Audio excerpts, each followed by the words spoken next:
Entrez, entrez, asseyez-vous, n'ayez pas peur. Il reste de la place là au fond près de la cheminée. Oui, c'est bien, très bien. Commandez des bières, des pommes braisées, ce que vous voudrez, mais faites vite. Vous autres, dans la paille, rapprochez-vous, calez-vous contre les murs, les tonneaux, les pieds des tables. Voilà, le feu ronfle, les bûches craquent, la nuit est tombée, les marmites sont vidées. Laissez-vous aller, fermez les yeux, juste un peu, et écoutez-moi. Eh bien voilà, c'est le début du Chant des Géants, le superbe roman de David Brie de Fantasy chez HSN, une très belle édition qui est parmi les livres que je vais vous présenter, pas moins de 6 livres à vous présenter, de la fantasy bien sûr, du fantastique mais aussi de la science-fiction, voilà une sélection variée d'avis de romans. Voilà, ça m'aura pris du temps pour lire ces livres, mais voilà, j'y suis. Je ne parlerai pas de la Tour de Garde, c'est un univers de livres que j'aime beaucoup, mais sur lequel je ferai une vidéo spéciale. Donc on commence avec ce roman qui vient d'être pris Elbakin de meilleur roman francophone, donc ce n'est pas rien, qui coûte 24,90 €, une très belle édition en dur, avec voilà, un souci d'édition, avec un marque-page, avec des impressions à l'intérieur, toutes les pages sont voilà, il y a un liseré avec des sortes d'écriture un peu runiques. On a des symboles. Voilà, donc c'est une belle édition, ça donne envie de s'y plonger. Et le Chant des Géants, ça parle de quoi? C'est une île qui s'appelle Ouestan, où les clans qui règnent croient tous dans des géants, voilà, qui sont une sorte de dieux qui veillent sur eux. Et ces géants sont au nombre de trois. Il y a Bale, il y a le Borcham et Fresh, et chacun symbolise un peu voilà, le dieu de la création, du rêve, de la musique. Un autre, Fresh, c'est la guerre. Donc ils se rapportent souvent à ces dieux, et un petit peu dans une ambiance un peu celtique, un peu type ouais, de ces royaumes-là. Et un peu comme des vikings, chaque fois qu'il se passe quelque chose, ils se rapportent à leur dieu et ils disent: ah bah oui, si Fresh veut que je meure, bah, ça sera comme ça, je vais mourir l'épée à la main. Donc un univers de fantasy avec des batailles, des chevaliers, des grandes batailles. Et au sein de ces royaumes, on va suivre le destin plus particulièrement du personnage principal qui s'appelle Bran. Et Bran, il est le second fils du roi. Et donc du coup, eh ben, c'est son frère Yanto qui est destiné à prendre la couronne de leur clan, de leur royaume. Et donc du coup, ils vont se retrouver à devenir rivaux et une véritable histoire entre ces deux frères de haine, de rivalité, va être terrible.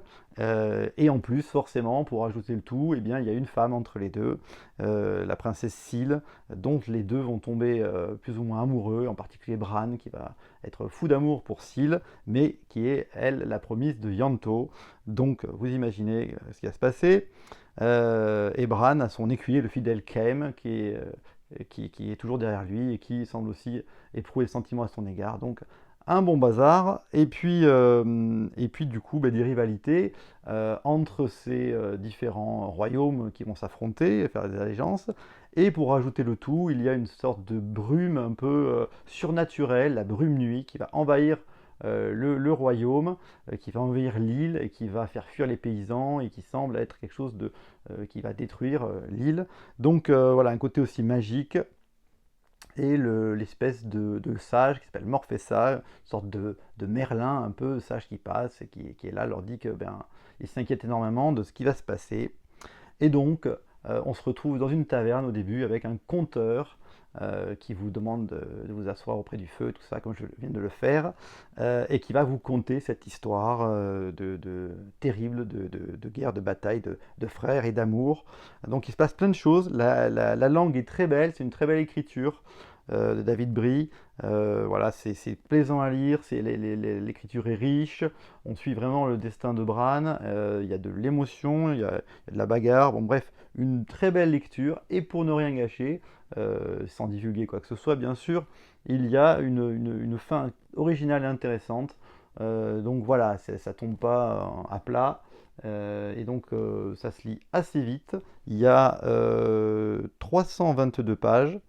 Et donc voilà, j'ai passé un très très bon moment dans cette lecture qui aura sûrement d'autres prix, puisque c'est vraiment le roman de fantasy qui a bien cartonné. Voilà, chez HSN. Ensuite, on continue avec un autre roman de fantasy, Le sang des parangons de Pierre Grimbert. Alors Pierre Grimbert, il est connu, je comme le Loup Blanc, parce qu'il a fait Le Secret de J, qui était un best-seller de fantasy, toujours chez Nemos. Et donc le Secret de J, c'était 2 volumes, ça c'était l'intégrale. Il en a écrit après des suites. C'était vraiment super parce que ça parlait donc de fantasy, surtout de personnages. Pierre Grimbert, il excelle dans la création de personnages. Il arrive très vite à les décrire et il est capable de faire tout un groupe de personnages. C'était ça dans le Secret de J, qui partait à l'aventure, on s'y attachait très très vite à ces personnages. Et bien là, il relève le défi de faire pas moins de 41 héros dans son histoire. Et en fait, ces héros, ce sont ces parangons qui vont dans un univers, un royaume de fantasy qui est peu décrit. Finalement, on se retrouve assez vite projeté au pied de cette montagne où tous ces parangons, ces héros de chaque tribu, de chaque peuple, de chaque royaume se sont réunis pour rentrer, pour aller dans cette fameuse montagne sacrée dont personne n'est jamais revenu. Hein. Tous les héros qui sont rentrés dans cette montagne sacrée sont morts, hein. Leurs corps sont rejetés. Devant cette montagne, il y a plein de dépouilles, de cadavres. Personne n'est jamais revenu, donc on ne sait pas. Mais tout ce qu'on sait, ce que disent les légendes, c'est que au fond de cette montagne existe un palais dans lequel sont les dieux. Et comme le monde dans lequel tous ces héros vivent est en train de s'écrouler, il est en train de se fissurer, il y a des cataclysmes, voilà, ils se rendent compte que le monde va à sa perte, et donc du coup ils décident, chaque pays, d'envoyer leurs meilleurs héros, leurs meilleurs sages, leurs meilleurs mages, voilà, chaque personne, des savants, des personnes, un groupe de héros, les meilleurs, pour rentrer enfin à l'intérieur et sauver le monde. Donc on commence par voir ce campement autour de cette montagne où il y a des portes géantes qui attendent d'être ouvertes et où les héros vont pénétrer et ils ne savent absolument pas ce qui va les attendre.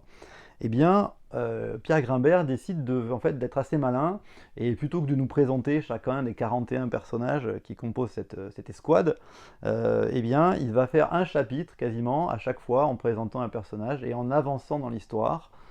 Et à chaque fois, on a le point de vue d'un personnage. Un petit peu comme vous vous souvenez dans la série Lost, où à chaque épisode, on voyait le background d'un personnage. Et bien là, on a les pensées de chaque personnage à chaque chapitre, un personnage différent. Alors, il n'y a pas 41 chapitres, hein, puisque tous les personnages ne sont pas présentés. Mais c'est un peu le même système.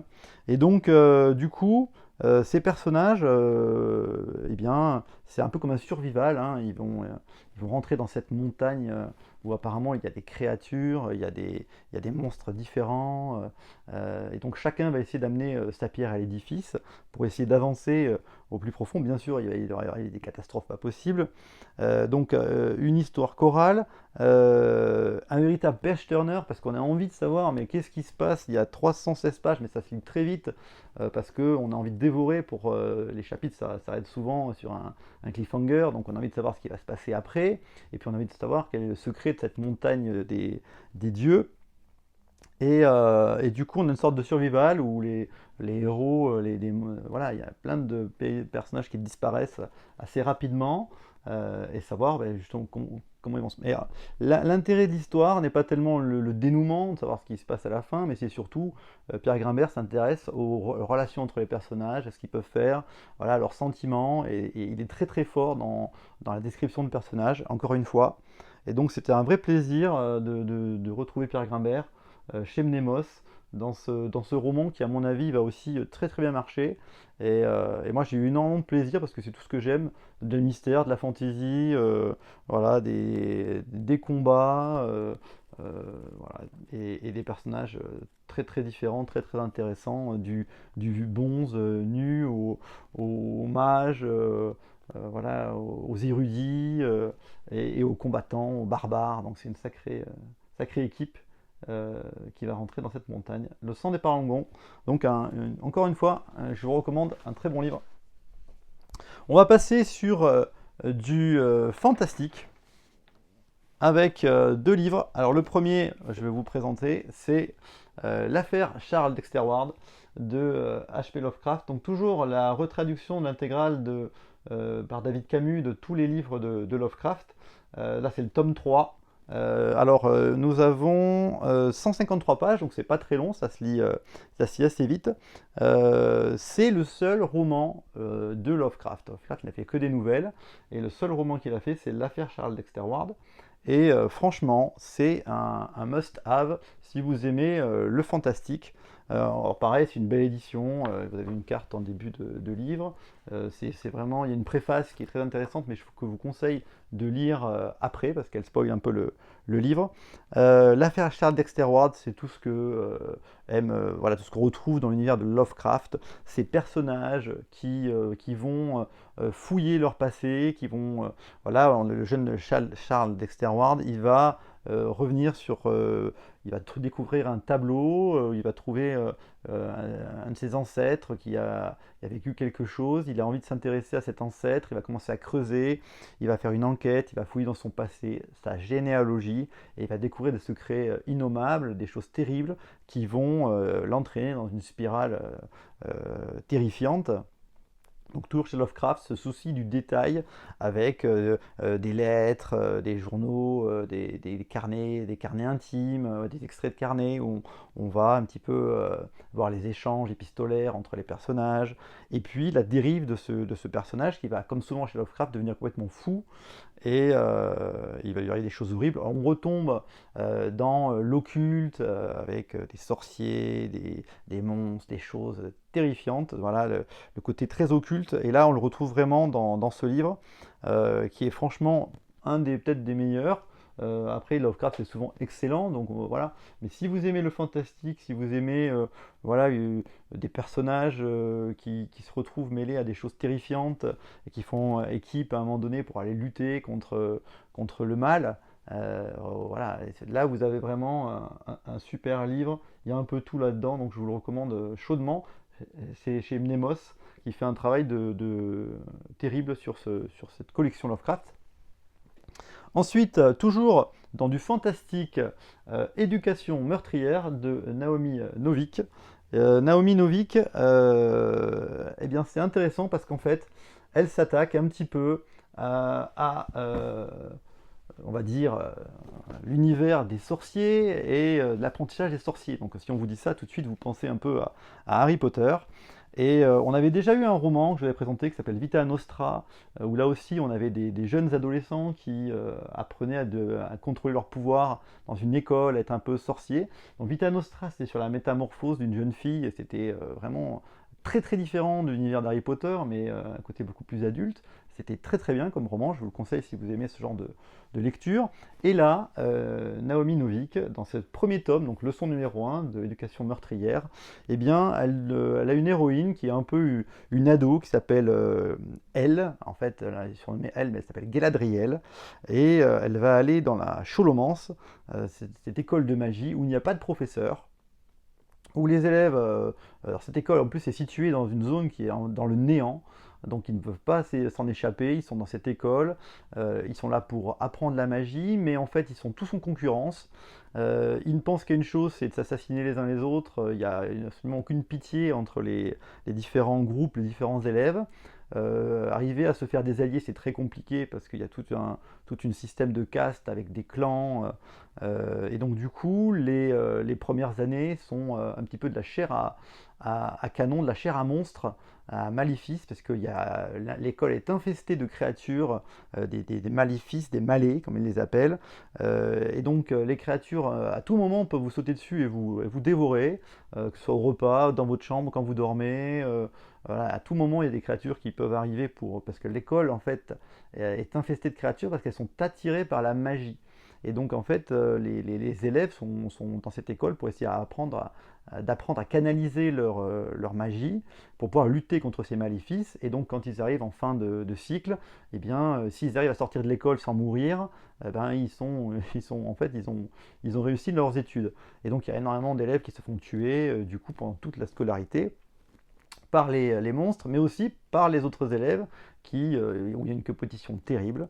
Et donc elle est assez sombre comme personnage, elle a beaucoup d'ironie, elle est très sarcastique, elle est très méchante, elle est très dure, elle a un pouvoir surpuissant et donc elle pourrait être maléficienne, donc être du côté du mal parce qu'elle sent qu'elle peut tout détruire. D'ailleurs, elle a des envies de massacre.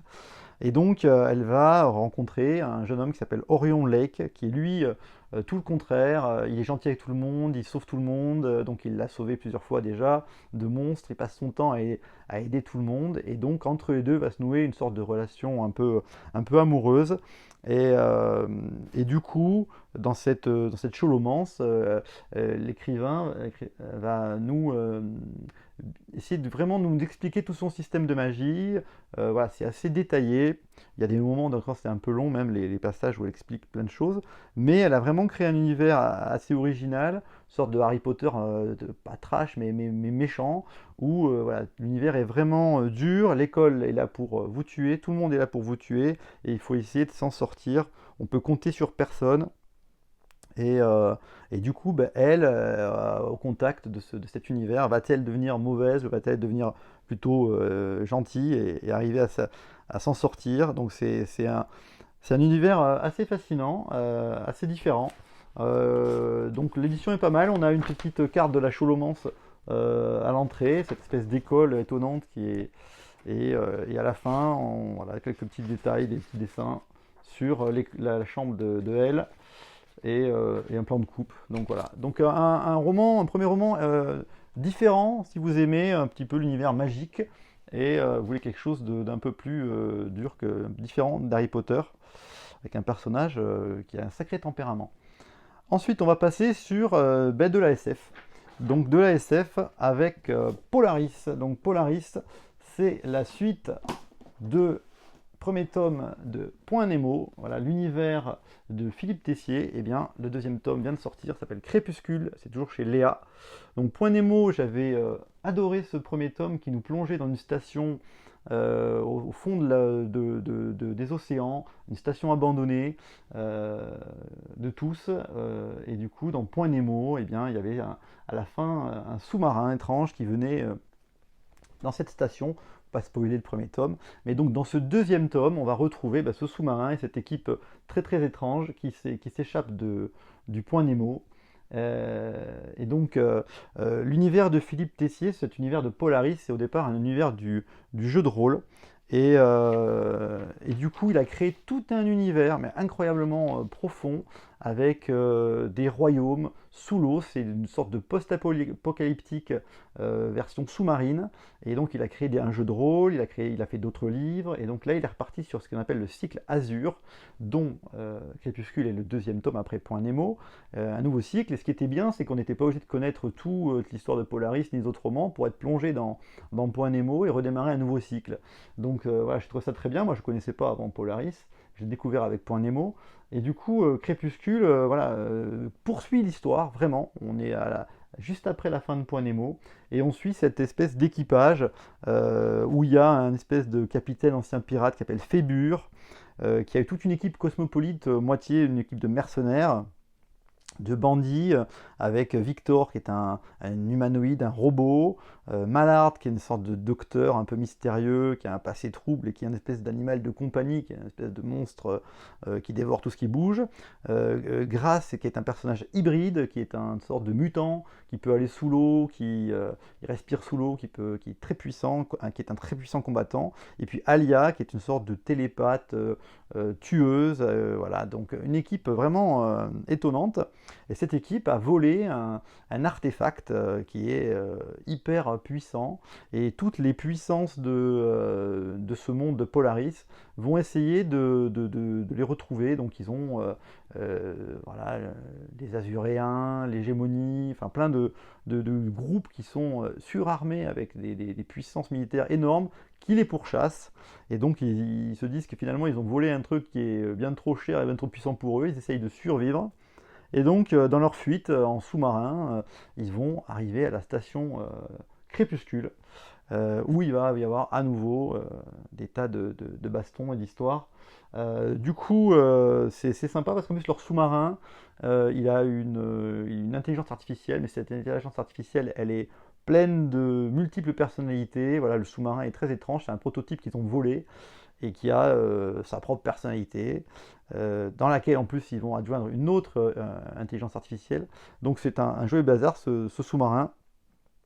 Et ce qui est sympa, c'est que Philippe Tessier, il arrive toujours à travers de ses romans à nous montrer un peu toute l'étendue de l'univers, de son monde, le monde qu'il a créé est énorme, a des possibilités terribles avec cet univers complètement sous-marin. Et puis là, dans ce roman, il se permet aussi de sortir et de nous montrer ce qui se passe hors des océans, comment est devenue la planète, voilà, du coup, ravagée. Donc c'est vraiment très très sympa, très bien détaillé, et puis toujours très crédible dans les combinaisons, toute la technologie est toujours très très très crédible chez Philippe Tessier. On s'y croit vraiment. Et donc il y aura un troisième tome qui va sortir et on a hâte de voir la suite parce que là c'est un peu un tome de transition entre le tome 1 et le tome 3 je pense. Donc du coup, voilà, très très intéressant. On va continuer avec de la science-fiction. Donc Polaris, c'était 272 pages chez Léa. Là, on continue avec de la science-fiction, et là, the science-fiction, parce que c'est le tome, on en est à combien maintenant? Le tome 4 de Dune, réédité chez Robert Laffont, dans une très belle réédition incrémentée de préface d'Irène Langlais et de postface de Serge Lehmann, donc chez Ailleurs et Demain. Ça coûte 23,90 € et il y a 550 pages, donc un beau bébé, une belle édition de ce Dune retraduit, revisité. Du coup, là, l'Empereur Dieu, on suit Leto, le fils de Muad'Dib, qui est devenu immortel dans sa métamorphose en ver. On se retrouve 3500 ans après le précédent livre, donc un bond temporel de Frank Herbert terrible.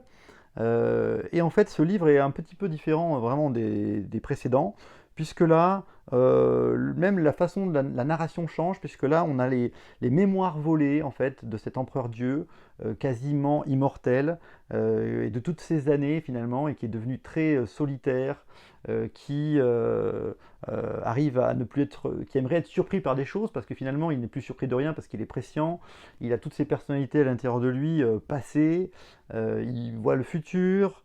Et donc en fait, Frank Herbert, il va encore plus qu'avant se lancer dans des réflexions philosophiques, métaphysiques, sur l'immortalité, sur le temps qui passe, sur la continuité de toute chose, que les choses se répètent inlassablement.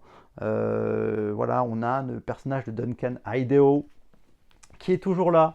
Il n'est pas que là derrière moi, mais il est toujours là. Il revient inlassablement sous forme de Gola, et Leto les tue ou il meurt inlassablement. Il en commande des nouveaux que les Christiens lui donnent à chaque fois. Et donc ce fameux sentier d'or, là on va avoir la réponse à ce fameux sentier d'or dont on parlait dans le livre précédent, qui est le grand projet de Leto, qui est devenu seul puisque sa sœur jumelle n'est plus là. Et donc il y a une femme qui va se dresser contre lui, qui s'appelle Siona, qui va essayer de mener une rébellion contre ce dieu tyran. Et donc le livre est assez, on voit pas mal de personnages féminins. Frank Herbert a vraiment axé là-dessus, puisque l'armée de Leto s'appelle les Truites, ce sont uniquement des femmes. Et il y a aussi le personnage de Winori, qui est un personnage féminin important. Donc voilà, pas mal de personnages féminins dans ce livre, où finalement la rébellion trouve dans une mémoire volée de Leto une fleur qui sera portée à sa sœur disparue. Et donc on se dit que peut-être le seul talon d'Achille de cet empereur dieu tyran, ça serait l'amour. Et du coup, eh bien, les Ixiens vont essayer de créer une créature qui s'appelle Winori, qui répondrait en tout et pour tout à ce que pourrait aimer Leto. Et donc Leto va en tomber amoureux. Et donc voilà, une histoire aussi avec Duncan Idaho, qui lui aussi va y éprouver des sentiments pour cette Winori. Et donc voilà, un livre qui est très spécial, puisqu'on a des fragments de mémoire volée, on a des interventions, des annexes, le rythme est lent, il n'y a pas de grandes bagarres, il y a un peu d'action au début, mais après ça s'éteint très vite. C'est surtout des réflexions finalement de Frank Herbert, qui se sert un peu de l'étau pour parler du coup de tous les thèmes dont je vous ai parlé. Donc le livre est assez long, assez lent, mais reste quand même passionnant dans l'univers de Dune et pour cette réflexion sur la vie et l'immortalité. Donc voilà, ça va beaucoup plus loin qu'un livre de science-fiction classique d'action. Donc un livre, personnellement, moi je préfère le premier ou à la limite Les Enfants de Dune, mais voilà, j'avais trouvé que le deuxième tome était déjà un peu comme celui-là, un peu plus sombre, un peu plus lent, un peu différent. Donc il alterne un peu les livres, Frank Herbert, et on verra la relecture du prochain tome, le tome 5. Je vous donnerai mon avis de cette série que j'ai déjà lue, mais que je relis avec plaisir de nombreuses années plus tard. Voilà, donc tous ces livres que je vous ai présentés, j'espère que ça vous aura donné envie de les lire. Voilà, j'ai d'autres livres bientôt qui sont là à ma gauche que je vous présenterai et que j'aurai plaisir à vous montrer. Donc pas mal de choses. Et puis bientôt une vidéo aussi sur les BD puisque eh bien, j'ai eu un déluge de nouveautés à vous présenter. Là je suis en train de lire tout ça et de finaliser tout ça, mais il y a, voilà, autant le mois d'août, juillet-août, ça avait été très compliqué pour trouver quelques BD, autant là les éditeurs ils se sont lâchés comme jamais pour faire voilà, une terrible rentrée. Il y a énormément de sorties et aussi de très beaux livres d'illustration, le Conan ou l'Abomination de Dunwich. Voilà, j'ai plein de choses à vous montrer. Donc là, je suis en train de lire tout ça et bientôt de nouvelles vidéos sur Contrant Pop Culture. Voilà, allez, à bientôt. Au revoir pour de nouvelles vidéos.